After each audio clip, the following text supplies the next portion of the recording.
Big wall પર એક breaking news આવી રહ્યા છે, તેની પર નજર કરીએ.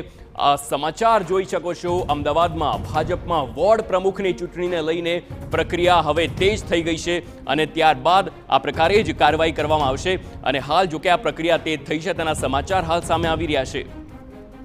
તો મહાનગરોમાં શનિવારે અને રવિવારે વોર્ડ પ્રમુખ માટે સ્વીકારાશે ઉમેદવારી પત્ર અને ભાજપ વોર્ડ પ્રમુખ બનવા માટેની લાયકાતના ધોરણો નક્કી કરવામાં આવ્યા છે.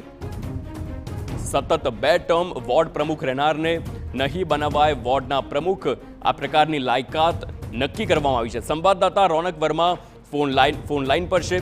રોનક, જે પ્રમાણેની હવે આખી આ કવાયત હાથ ધરવામાં આવી છે, વધુ વિગતો?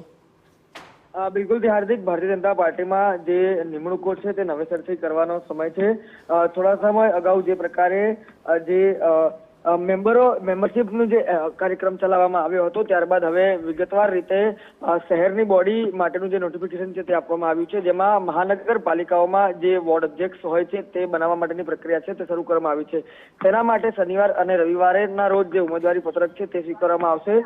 જુદા જુદા એક નિયમો છે તે નક્કી કરવામાં આવ્યા છે, જેમાં સતત 2 ટર્મ સુધી જે વોર્ડ પ્રમુખ રહ્યા હશે તેમને આ વખતે વોર્ડ પ્રમુખ બનાવવામાં નહીં આવે તે પ્રકારની પણ એક શરત છે તે મૂકવામાં આવી છે. આ ઉપરાંત મહત્તમ જે ઉંમર છે તે પણ 40 વર્ષની રાખવામાં આવી છે.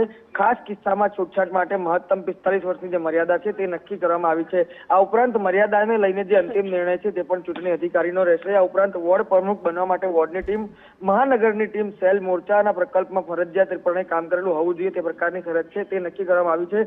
આ ઉપરાંત સ્થાનિક સ્વરાજ્યમાં ચૂંટાયેલા કાર્યકર્તાને વોર્ડ પ્રમુખ નહીં બનાવવામાં આવે તે પ્રકારની પણ એક શરત રાખવામાં આવી છે. આ ઉપરાંત આ વખતે મહિલાઓનો પણ સમાવેશ છે તે વોર્ડ પ્રમુખ તરીકે કરવામાં આવશે.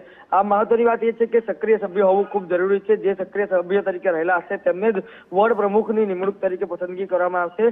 જેમાં અમદાવાદ શહેરમાં ખાસ વાત કરવામાં આવે તો ગાંધીનગર લોકસભાના કેટલાક વોર્ડ આવે છે, અમદાવાદ પૂર્વ અને પશ્ચિમ લોકસભાના કેટલાક વોર્ડ પ્રમુખો આવે છે. આ તમામ જે હોદ્દા છે તેના માટે શનિવાર અને રવિવારે જે કાર્યક્રમ છે તે ગોઠવવામાં આવ્યો છે અને આ સમયગાળા દરમિયાન ઉમેદવારી પત્રક છે તે બનાવવામાં આવશે. બિલકુલ રોનક, સમગ્ર માહિતી બદલ આભાર.